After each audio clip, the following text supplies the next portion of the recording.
எங்கேயுமே எதுவும் செய்யாம தமிழ்நாடு எப்படிங்க வளரும்?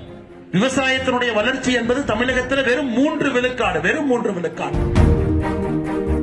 இந்த கரூர் குரூப் என்கின்ற ஒற்றை பெயர்ல எங்க போனாலும் 10 பேர் வசூலுக்கு வச்சிருக்காங்க. டாஸ்மார்க் பாட்டிலுக்கு வாங்கணும். கரூர் சின்னதாராபுரத்தில் நடைபெற்ற தெருமுனை கூட்டத்தில் பங்கேற்று பேசிய அண்ணாமலை, தமிழகம் வளர்ச்சியடைந்து விட்டதாக முதலமைச்சர் தம்பட்டம் அடிப்பதாகவும், ஆனால் விவசாயத்தில் வெறும் 3 விழுக்காடுதான் வளர்ச்சி ஏற்பட்டுள்ளதாகவும் கூறியுள்ளார். இன்னைக்கு முதலமைச்சர் அவர்கள் தம்பட்டம் அடிப்பார்.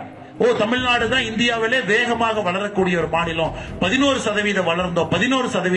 எங்க 11% வளர்ந்தார்? விவசாயம் 3% வளர்ச்சி இருக்கு. 3%. தண்ணியே இல்ல, வாக்கியாலே வெட்டல, வாக்கியாலே தூர் வரல, புதுசாக அணை கட்டல.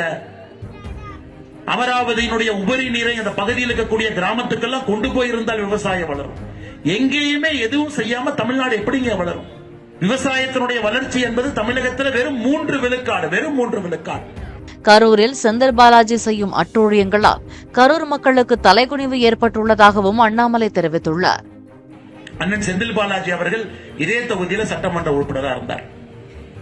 இதே தொகுதியில் சட்டமன்ற உறுப்பினர் இருந்தவர் கரூர் தொகுதிக்கு சட்டமன்ற உறுப்பினராக போனார். இன்னைக்கு கரூரில் இருந்து கோயம்புத்தூர் தொகுதியில் சட்டமன்ற உறுப்பினராக நிற்க வேண்டும் என்று நினைக்கின்றார். அது தவறு கிடையாது.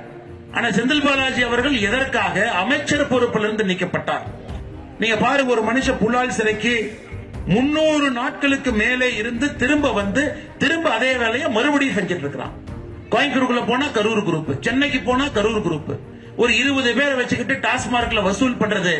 எங்கே சென்றாலும் கூட தலை நிமிர்ந்து நிற்க வேண்டிய நம்முடைய கரூர் மக்கள் இந்த கரூர் குரூப் என்கின்ற ஒற்றை பெயர்ல எங்க போனாலும் 10 பேர் வசூலுக்கு வச்சிருக்காங்க. டாஸ்மார்க் பாட்டிலுக்கு வாங்கணும், மூடிக்கு வாங்கணும், டாஸ்மார்க் அட்டைக்கு வாங்கணும்.